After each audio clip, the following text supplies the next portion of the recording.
Hello, I am Jim Eskin, and on behalf of Eskin Fundraising Training, it is my privilege to welcome you to number 106 in our nonprofit webinar, nonprofit empowerment webinar series.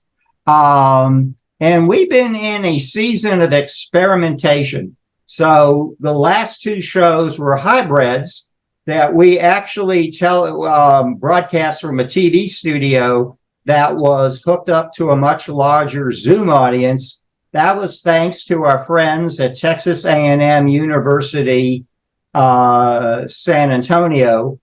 And we couldn't have been more pleased with that results. And so we're going to return to the hybrid format later in the fall. The problem is that A&M is going back to school, and that means faculty and students are returning, and their parking, how should I say it, is a challenge. And so we're working on a new venue that will be more convenient to drive to and park. Let me give you a little background on how we reached this point. In June 2018, we launched Eskin Fundraising Training, and we began a series of live workshops, and we experimented with several formats. We had late afternoon sessions, we had lunch and learn, we had my personal favorite, the Happy Learning Hour. And then in March 2020, like the rest of the world, we had a pivot in response to COVID and the realities of social distancing. And no matter if we were live or we've been virtual, the spirit has been the same. And that's been a learning community in which we bring together all the players in the nonprofit sector. And that will be CEOs and executive directors and board chairs and board members and programmatic staff and volunteers and donors. And the approach of the learning community is everyone has something to contribute. No one has all the answers, but between our learning community audience, we think there's knowledge that everyone can contribute. There's experience and insights, and whether it's a live room or a virtual room, that together as a learning community, we can answer any question you have. We've been very fortunate to be joined by a wide range of distinguished subject matter experts, individual philanthropists, corporate and foundation leaders, as well as renowned experts in every space of expertise that's needed to move your nonprofit forward. Now, I want to emphasize that our subject webinar experts have all donated their time without a penny of compensation. And as a result, that either through live or now virtual webinars and workshops, we have offered over 200 sessions free to the nonprofit sector all over the country. And we're very proud. Our purpose is pretty basic, and that is to empower nonprofit leaders, professional and volunteer, to be more successful in promoting their missions that in a variety of important different ways touch, improve, and save more lives. And I know that Andrea and I have been so impressed by working with all of you in our learning community that provide your commitment, service, and leadership. And so we can have a better world. And this was so powerfully demonstrated through all the challenges we faced during the pandemic.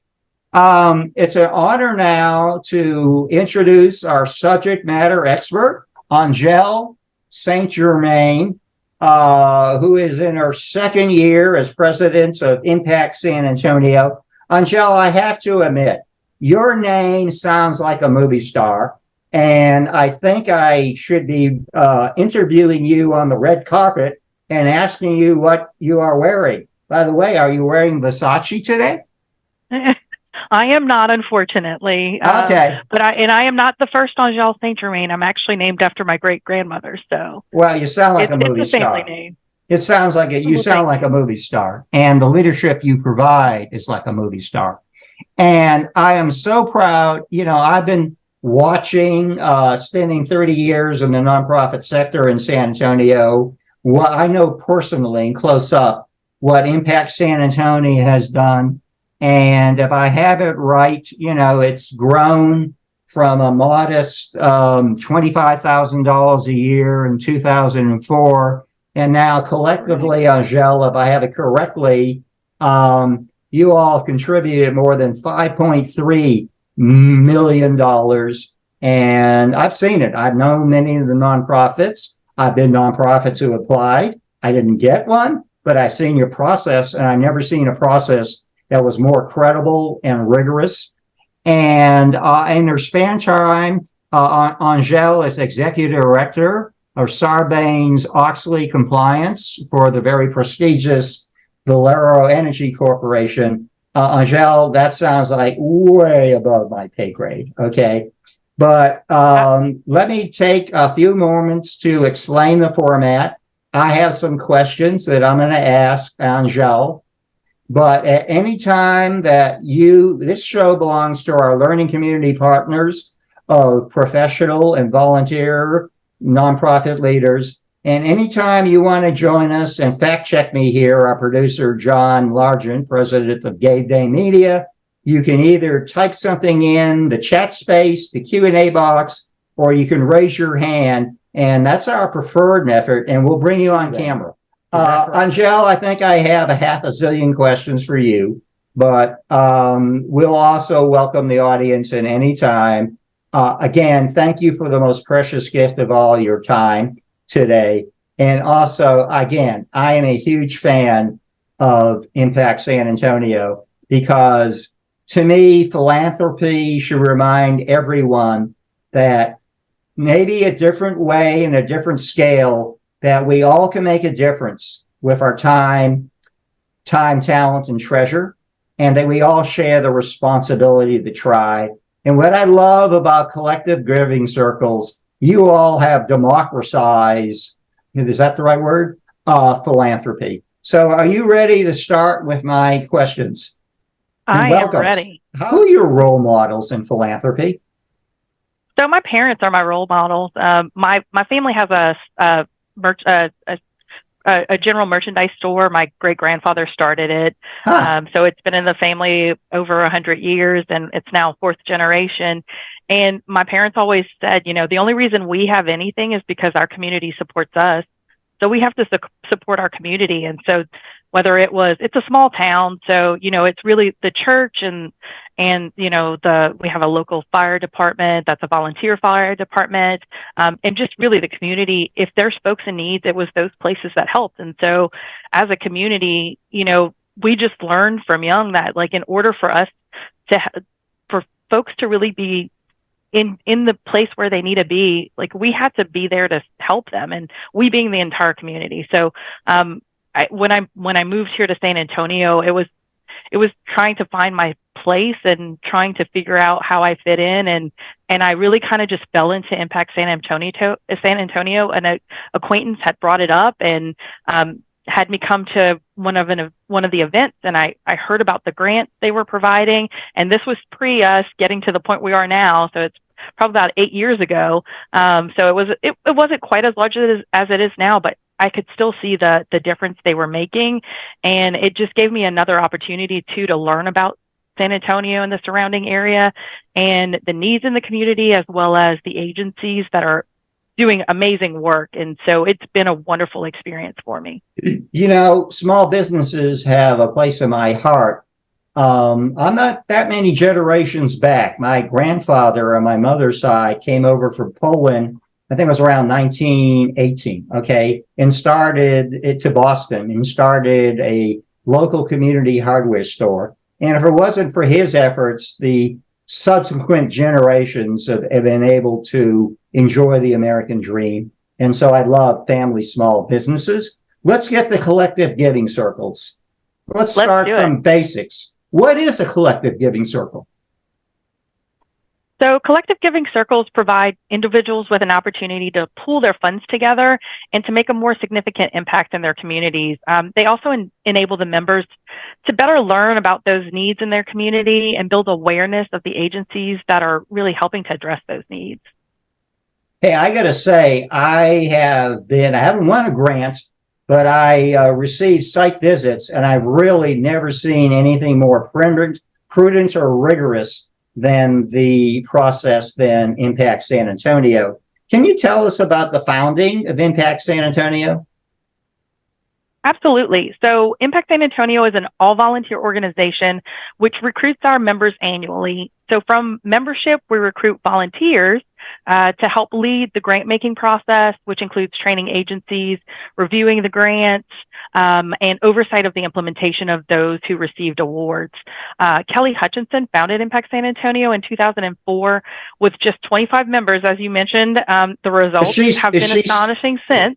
Is she still with us?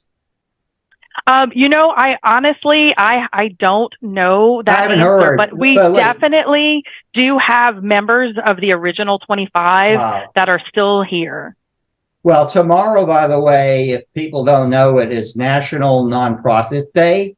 And so I think we're supposed to thank everyone who volunteers their time, talent, and treasure. And I want to give a shout out to the founders of Impact San Antonio in 2004. And to those, the tremendous footprints laid by Kelly and her peers. Talk about the growth of the organization. So it took about 4 years to be able to provide the first $100,000 grant. And it took another 10 years to get to where we could actually do 5 $100,000 grants. So we could do one in each of our focus areas. As you mentioned, we've grown, and over the past, this is going to be our 18th.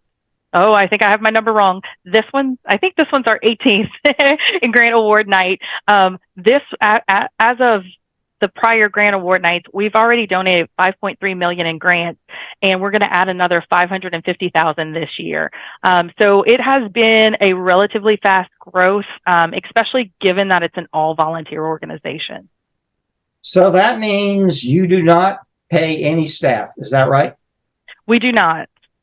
Well, part of me, I was a professional for 30 years, but others gave us jobs like the big universities. But I can tell you that means every penny raised goes to help those nonprofits. Is that right? And that's been really important for us because as an organization, we want to say that every dollar of your $1,000 goes to the grant. Now, obviously, like any other nonprofit, we do have overhead. We've gotten so large that we need to have a system to manage our contacts and our grant applications. And otherwise, we just really couldn't process this many. So there's things like that we have overhead. But fortunately, we have generous sponsors, including our members. Our biggest sponsorship groups are members. So they are really not only supportive of giving the grants, but they support the organization overall. How would you describe the demographic profile of the membership? So again, we're an all-women giving organization, so our membership is going to be all women. However, I will say men can participate as non-voting members as well, so they can contribute, just can't be voting members. And it's grown into a rich tapestry of women from different ages and experiences and perspectives. And really, the more we grow, the more diverse we become. What's the application process for membership? How do I become a member? I guess I would become a non-voting member, but say my name was Jackie Eskin. How could I become a member? Absolutely. So each annual Impact San Antonio member will donate $1,000, which goes again directly into the grant pool. And women can join as an individual member, or two women can get together and join as shared members for one membership. To join, it's very simple. You can go to our website, impactsanantonio.org, and register there, or you can go to one of our events as well. And you did mention you could be a non-contributing member, non-voting contributor as well. If you are not in not in the women's category. So, Okay. Can you spread that $1,000 out over time? Is it due at a certain point? How do you pay you $1,000? so we do have a few options of payment options for the year, and so it will be they kind of, depending upon when you join, will determine how long that payment option can be. Your payments have to be complete by our May 15th deadline, which is so we can have an accurate count of here's our full membership for that year. And you're about what, 550? What's your membership now? So it's over, and I don't have the exact count, but it's actually over 600 women because we have quite a few. Wow! Say that again. You're over 600 now. I feel like it's in the 620s, but don't hold me to that number. Okay. We won't do an audit like you do of other people. You can go to the website. That number is there, so we can give you the exact number there. And it's a good website, by the way. Thank you. You all are well known for a rigorous evaluation process, and you have a tough job because you're not choosing between the good and the bad. You're choosing between the good and the good. Can you please describe how you evaluate applicants and make the tough decisions on who gets funded and who doesn't? So it is always difficult making these decisions because, as you mentioned, the projects are so amazing, and frequently it feels like you're comparing apples to oranges. So this is why we always train and ask our grant reviewers to go back to Impact San Antonio's grant criteria and ask, does the project address a critical need in one or more of our 5 focus areas? Does it impact the quality of life for people in our service area? Does it benefit either a large population or a small population in a major way?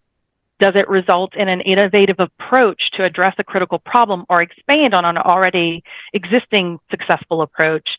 And finally, does it result in compelling and measurable outcomes? Now, you mentioned like other collective giving circles, this is women only.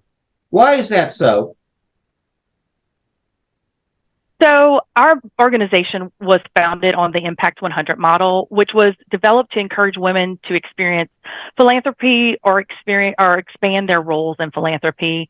And their approach was to have at least 100 women come together, with each woman donating $1,000, which is then pulled together to provide a $100,000 grant to a local nonprofit in one of the 5 focus areas, all of which are important for a thriving community. And those focus areas are arts and culture, education, environment, recreation and preservation, family, and health and wellness. And we are still following that model today.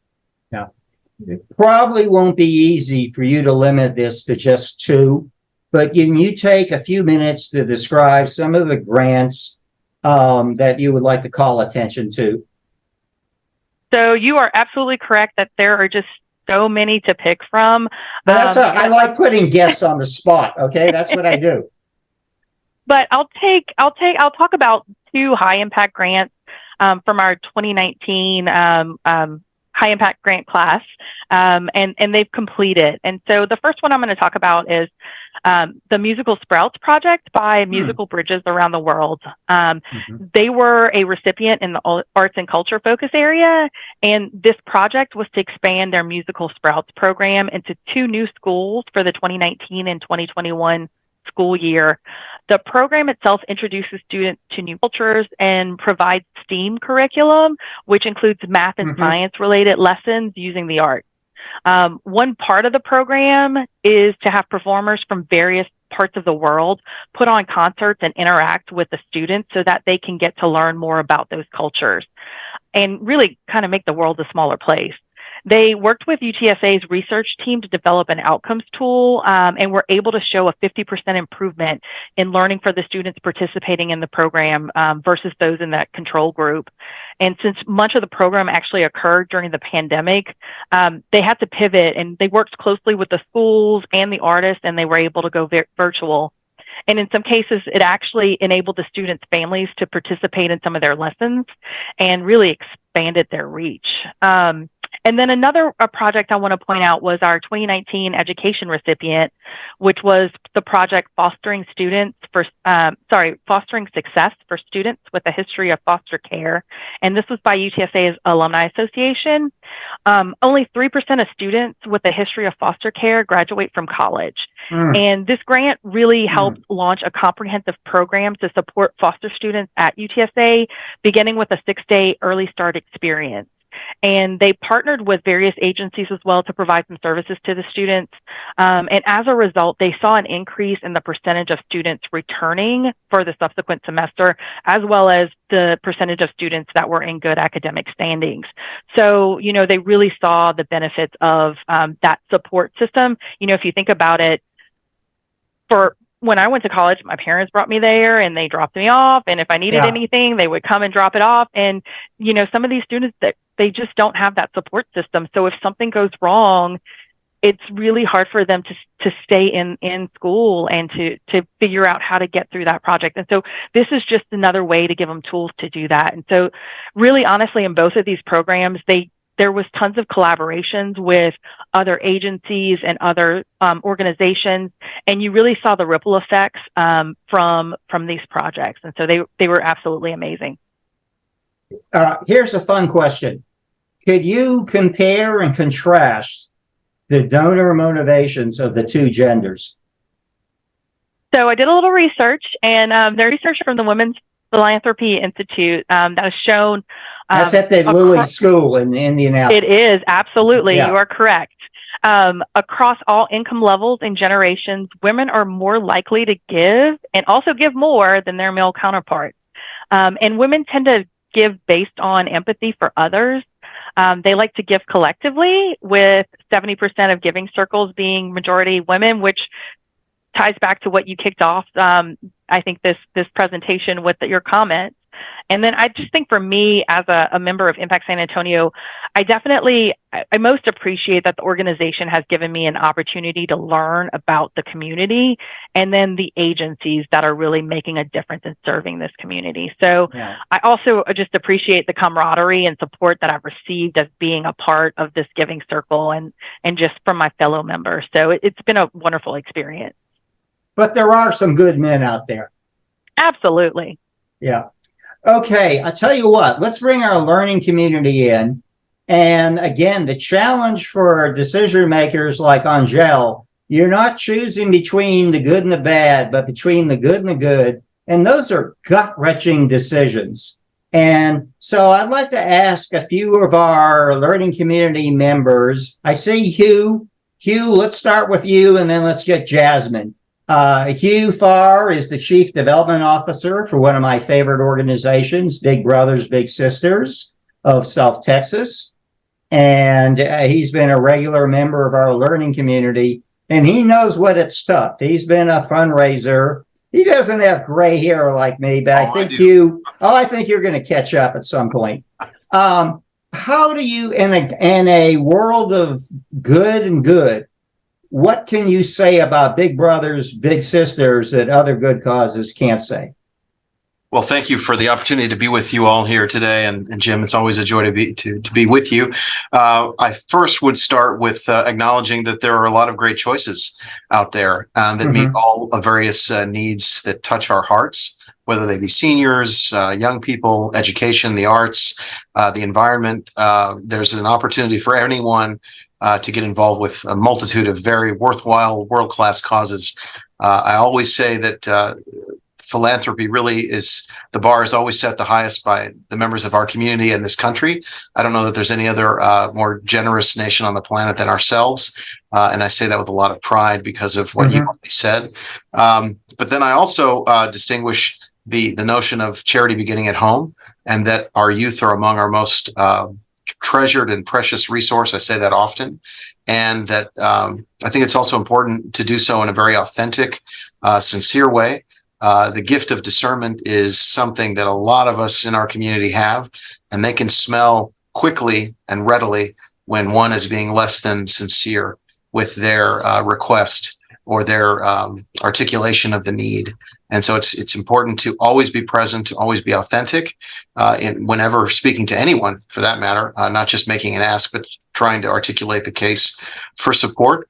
Words matter. Dynamic storytelling for any issue, selling any issue to anyone, requires great care, measured response, an understanding of one's audience, and then an ability to bring all that together in a convincing, forthright, but deliberative way, and then to lay out concretely what are actionable steps that people can take if they really wish to make a difference in the particular area that's being articulated. In our case, our youth. I feel very strongly that our mission is in the business of human development for the next generation.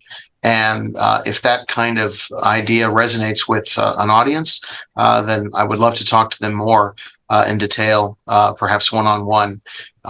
It's one donation at a time, and it does take time. These things don't turn on a dime. I don't mean to make a rhyme out of that, but it's certainly the case. It's been my experience.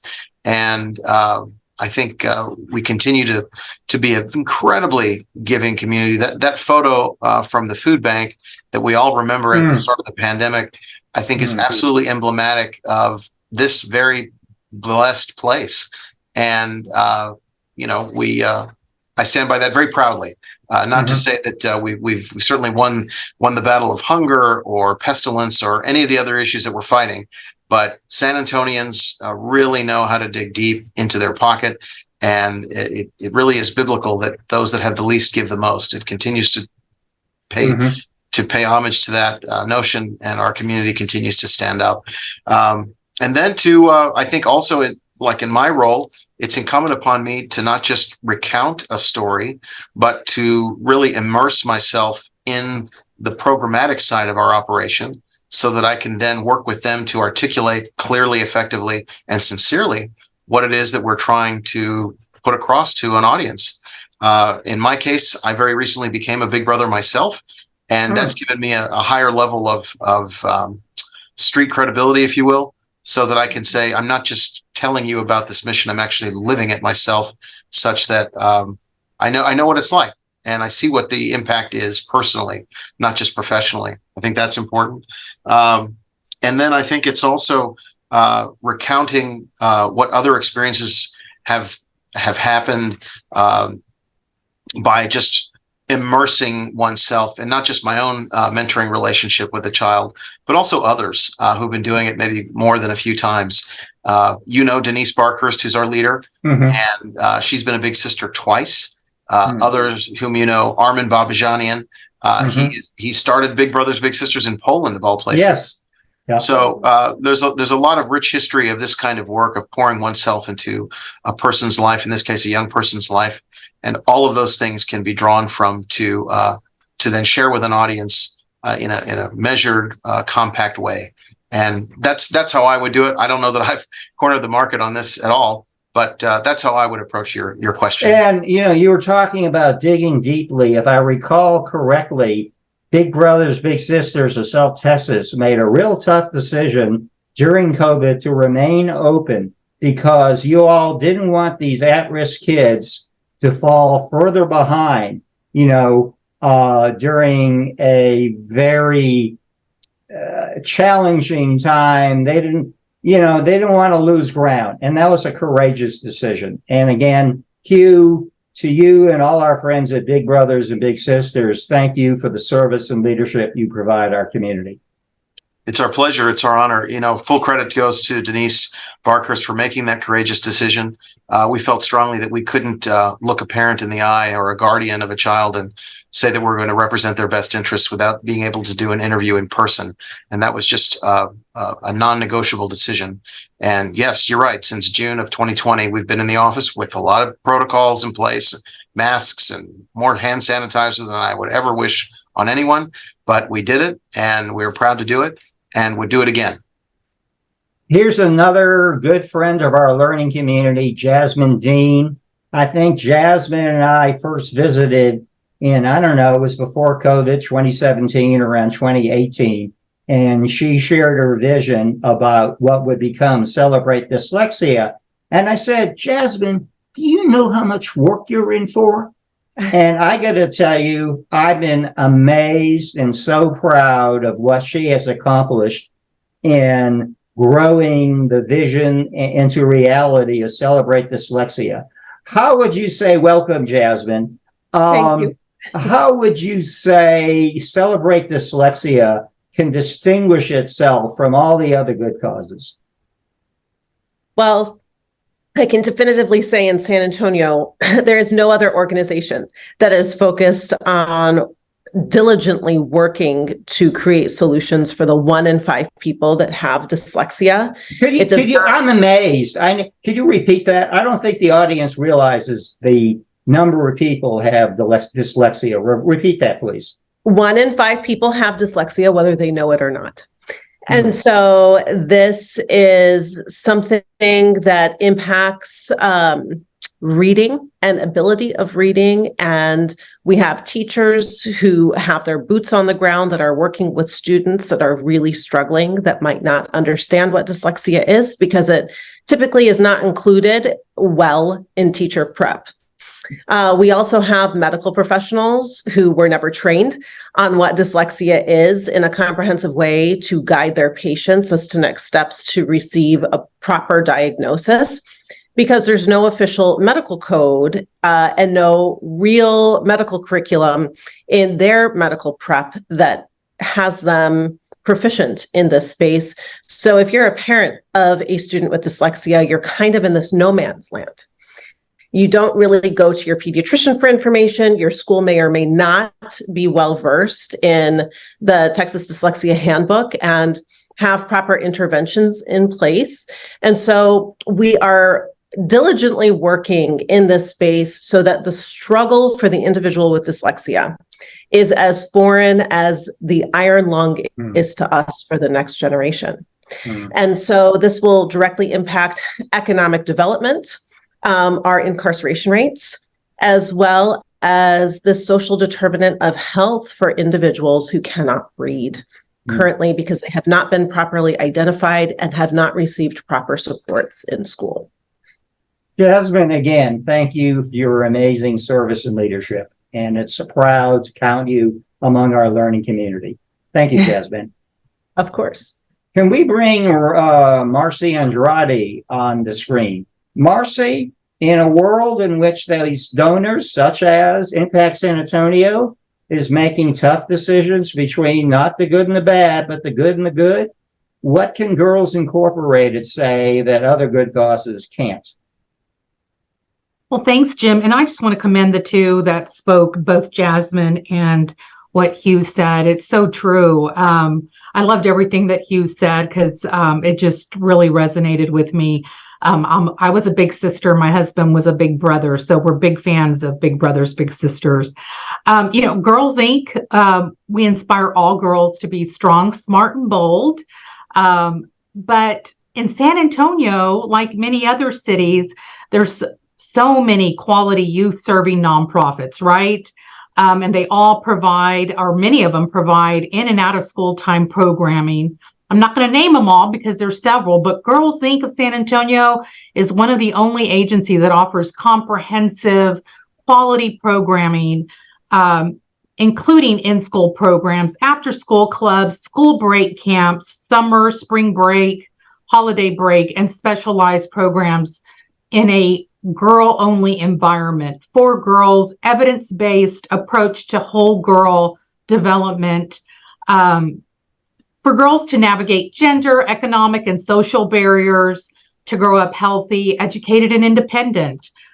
This didn't exist in San Antonio when I was growing up, but I see it every day. It works. The girls love it, and it's really making a difference. So that's what kind of sets us apart. There's so many great organizations, but Girls Inc. is great. I've been here just under a year, and I'm impressed. Well, thank you for your service and leadership. Thanks, Jim. Okay, Angelle, let's go back to picking on you. Absolutely. If applicants, and by the way, thank you to all our learning community members, because I think you all did a uplifting job of sharing the mission and the visions of your nonprofits. Angelle, if an applicant isn't funded, are they informed of the reasons? So, given that we're an all volunteer organization and to ensure equality across all applicants, we provide all applicants with overarching themes for why applications didn't progress further in the process. Each year, we provide a training at the beginning of the grant cycle, and we highlight these items during that training.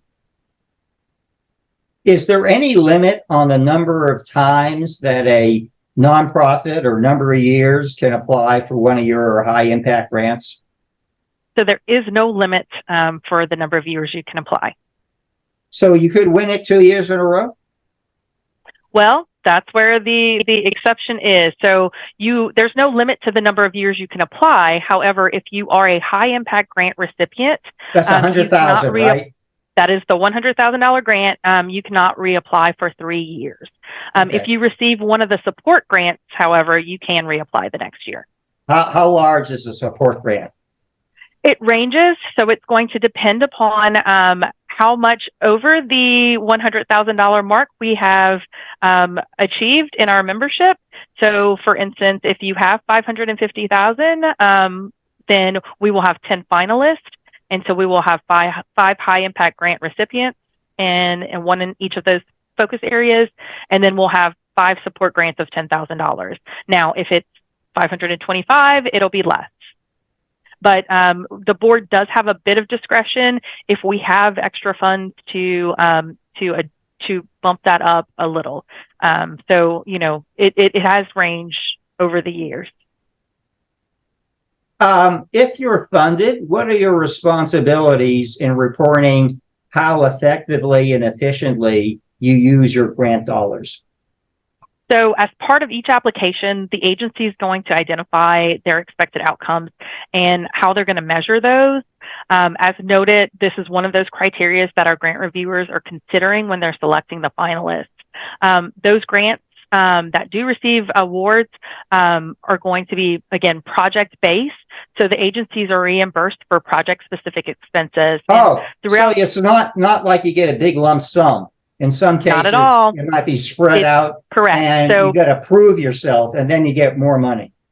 Right. And so, again, it's going to be, we're going to work with those agencies. And so that when they're ready to start on that next part of the project, we'll work with them to figure out when we can do that funding for them. And so, again, it's going to be specific to those projects. And then they're going to also provide throughout the process status reports. We do have a set cadence for them. And then at the end of the project, once it's fully complete, then they're going to provide a final report to us. Once there's been some time as well that has passed through the completion, they will also provide an update on what those outcomes actually look like. Angelle, what do we know about the Giving Circle's collective movement across the country? So I'm going to go back to the Women's Philanthropy Institute. They've noted that in the U.S., the number of giving circles has tripled in the last decade. And this information was looking at from 2007 through 2017. They noted 1,500 giving circles had donated as much as $1.29 billion, so almost $1.3 billion. And it had women making up a majority of those members. Giving circles are located in every state in the U.S., and they engage people from a wide variety of racial, ethnic, and religious backgrounds. So it has definitely grown significantly in the past decade. How would you say the San Antonio model is similar, and how is it different from other collective giving circles around the country? So we are very similar to most of the Impact 100 organizations. We still follow the core model of providing a, $100,000 high impact grant to each of our 5 focus areas. And all of those areas, again, are areas that we think are needed to make a thriving community. And we also award grants for new projects, expansions of an existing project, or capital projects, and 90% of that grant has to go to direct expenses associated with the project. Our membership votes on which projects will receive these high impact grants. So again, we are very closely tied to that Impact 100 model. Now, some differences you may see in other giving circles, or maybe the amount given for each grant. If they have focus areas, do those focus areas change? Awarding to an agency versus a project, again, we're project oriented, and are those funds restricted or unrestricted? Hey, by the way, you are doing a beautiful job of managing time, so we're right on schedule. Oh, good. And I wanted to take some questions from the audience. I think Hugh Farr typed in a question. Is establishing a collective giving circle in a region doesn't have one, is that akin to like starting a new nonprofit? So I think it can be similar in that, again, we are a nonprofit organization, but there probably is a bit of a difference in that we are providing grants to other nonprofits. And so the model is going to be a little different. So again, we're not providing services per se. We are actually, really what we're doing is we're giving a way for our membership and the community to learn more about the organizations that exist and those agencies that exist in your community and the needs in your community. And it gives the membership an ability to learn more about that. And then also, really help us then, as part of this review process to get to the finalists. Again, we're a full nonprofit, right? I mean, we all volunteer organization. So our members are volunteering to review these grants. And, it takes 100 women to review because we're getting so many grants. 80 to 100 women are reviewing these grants. And so that means that's 80 to 100 women that are getting eyes on these applications. And I know that's where I started when I first joined Impact San Antonio. And honestly, again, you kind of live in your bubble.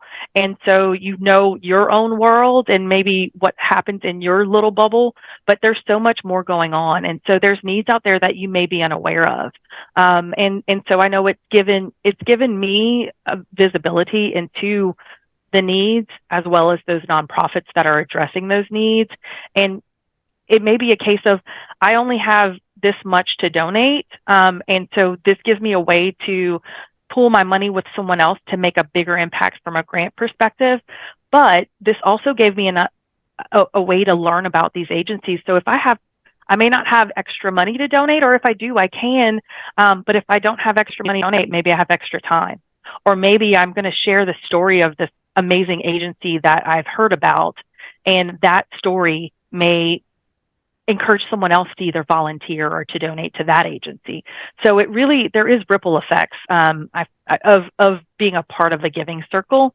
And so, again, it is a little bit different than running a nonprofit that's providing a specific service or trying to address a specific need.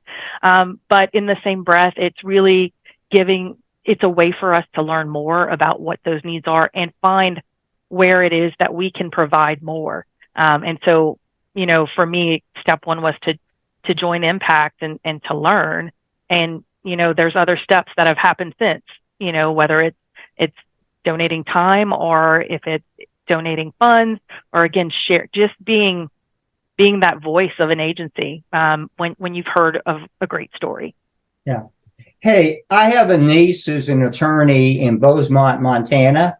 And I'm taking a wild guess. I don't think they probably have a collective giving circle in Bozeman, Montana, or in the state of Montana. I could be wrong. What? But I was going to say, I am not sure. Yeah. Okay. But she should check the Impact 100 site because they have quite a few, and some of them are in smaller areas. So with not as much population. I got ahead of myself. But if you were to be contacted by someone, say they don't have one in Montana, okay?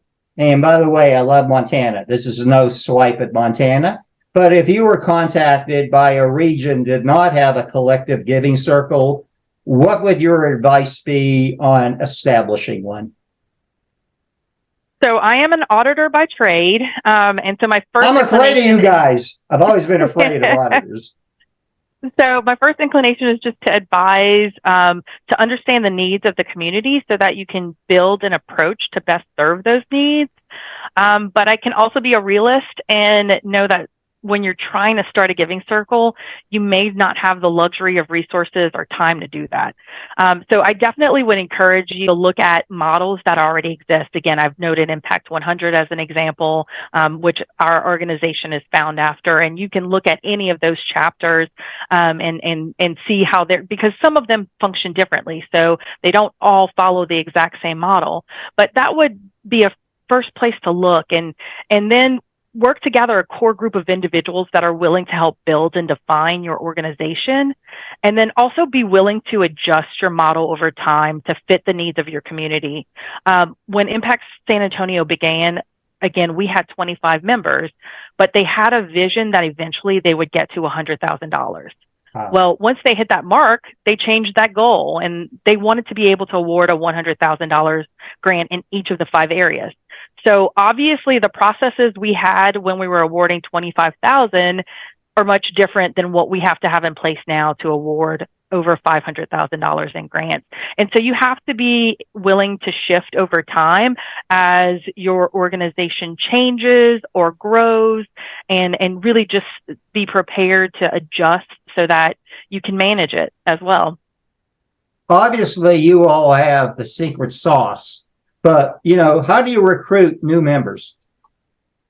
So our biggest recruiting tool is our members. Once they see the amazing work that we can do as a collective, they want to tell their friends and their family. We also have a membership committee that puts on various events to introduce Impact San Antonio to new members and also build our relationships with existing members.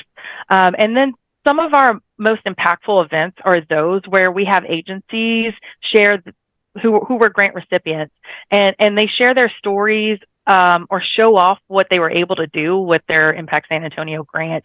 And it really just provides another example of why we do what we do, and just going to these events and seeing what the agencies have done. One of the things I always would bring up during grant review process is if anyone, we would all be struggling to decide, okay, which one do we need to bring forward? And it's so hard to not bring some of these applications forward in the process, but we really have to do it. And so what I just remind everyone is, like, this doesn't mean that project isn't bad, or it isn't needed, it isn't necessary. What it means is that we just are trying to identify which of these projects are going to be the most impactful. And so that's really where we're coming from when we're bringing these forward, and which are going to make the most difference. And that's the approach that we've taken as an organization. So you see the work and you see what comes out of these, and it just makes you appreciate and want to continue in the process. Mm-hmm. Hey, we're doing great on time. John, do we have any questions from our audience? We're getting in the wrap-up segment, and I want to make sure if anybody has a question, they want to type in the Q&A box, or better yet, you can come on camera. And Angelle and I have a deal. If it's an easy question, I'm going to take it. If it's more challenging, she's going to take it. Any questions in the audience? Rosemary asked, can you explain what our members learn about in the learning community, its solutions and the complexity of solutions? And Rosemary is one of our founding members of Impact San Antonio. And thanks for the question, Rosemary. And, really it gives us reviewing the grants gives us an opportunity to see some of these projects that are being put into place to help address issues. So the first part of our application is, what is the issue that you're trying to address? And so that alone is helping educate our membership as to what those issues are out there. And then also, as you go through the grant review process, and that process continues on to possibly site visits where you get to ask questions of those agencies, it really helps us see in action what these agencies are doing. And so as a member, we learn so much about what the needs are and what the agencies are doing to address those needs. Also, how much collaboration is happening between those agencies. Those are things that are always wonderful to see, because sometimes you can have agencies that almost seem to be having one piece of the puzzle, and then there's another agency that has another piece. And when they can link together, and so they have that full picture for that individual, it just helps so much to address the need. So we love seeing that. I think the other piece that I appreciated as well is, I think as part of our application process, when we train our agencies, we really try to look for things that will not just make it so that we can determine which applications are the best to address, but we also try to ask thoughtful questions that actually will help them in applying for other grants. So, we really do try to go through, here is what we're looking for and why. And hopefully, and we also have some of the prior grant recipients come back and tell their stories. And hopefully that will help the agencies see what we're looking for, but also help them in applying for other grants in the future as well. Yeah, and I think you answered this, but Nanette, along those lines, asked, could you explain in what ways Impact SA helps applicants make stronger applications? And that is exactly it. Again, we do want to make sure there's equality for the applicants. So after the training process, we really don't want to get involved with having conversations with those applicants. But during the training process, we definitely try to go through those key points where these are the things you need to consider as an applicant when you're completing each part of our application, and really coming to it from a perspective of, here's the things that you should be looking for, making sure that what you're showing from a need perspective, the project perspective, and also outcomes perspective is very clear and concise, so that grant reviewer could read it and really understand what it is, what the need is that you're trying to address, what's the project that you're going to do to address that need, and how are you going to measure those outcomes. Okay, we're wrapping up. The pandemic was a time of upheaval and challenge. What were your most profound observations about the San Antonio response to the pandemic? So obviously the level of need was overwhelming, but the thing that amazed me the most was how quickly everyone pivoted and how much everyone wanted to help. We saw agencies who had to figure out how to serve their patients or their clients while social distancing. As an organization, we also pivoted a bit in 2020. Were your site visits done virtually? So those were done virtually. That was one of the things that came up. We couldn't go to site visits, but we figured out ways to do that. We allowed for sustaining projects rather than only the new expansion or capital projects. We also increased the allowance for indirect costs from 10% to 30%. And then we did decrease the high impact grant amount to $75,000, but that was really so we could try to help more agencies. And so we really did, as a board, meet and try to figure out what's the best approach, because we knew at that point, maybe our normal approach wasn't what was most needed for the community. But, we really kind of came to a point of, we do want to try to help more, but in the same breath, we still want to be true to who we are as an organization. And so that's kind of how we felt with those things. But, in conversations with individuals, we'll use the grant review as an example. Those shifted to virtual. Our trainings shifted to virtual. And some of those things we've actually kept virtual post-pandemic, because we found it was actually more efficient. Better. It was more efficient and more effective. But then there's some things where we're like, no, we want to be back in person. So, and just the way those agencies shifted was unbelievable. And I have just been inspired and just amazed by how quickly they all figured out what do we need to do to help and still be able to help, but meet us where we are as a community in this pandemic. John, can you put Angelle's contact information on the screen? On behalf of the community, you represent the very best, what Thomas Jefferson said, of a knowing head and an honest heart. And thank you for the inspirational leadership you provide our community. This has been a wonderful hour. I have enjoyed getting to know you all and look forward to partnering again with Impact San Antonio.